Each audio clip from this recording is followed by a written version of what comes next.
നല്ല ചൂട് ചോറിൻ്റെ ഒപ്പം ചമ്മന്തിപ്പൊടി ഇട്ട് അതിൻ്റെ മീതെ പച്ച വെളിച്ചെണ്ണയൊക്കെ ഒഴിച്ച് ഇതുപോലെ കുഴച്ചിങ്ങനെ ഉരുളകളാക്കി കഴിച്ചവരുണ്ടോ? നല്ല ടേസ്റ്റാട്ടോ.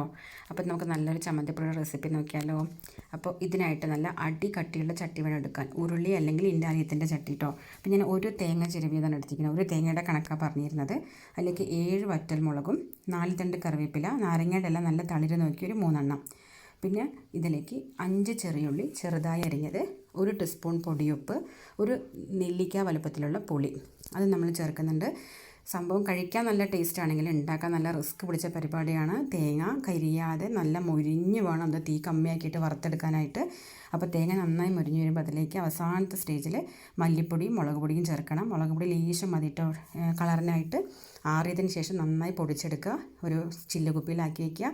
തോന്നുമ്പോൾ നമ്മളിങ്ങനെ എടുക്കുക, വെളിച്ചെണ്ണ വയ്ക്കുക, ചാലിക്കുക, തിന്നെ അടിപൊളി ടേസ്റ്റാണ്. എല്ലാവരും ട്രൈ ആക്കുക കേട്ടോ.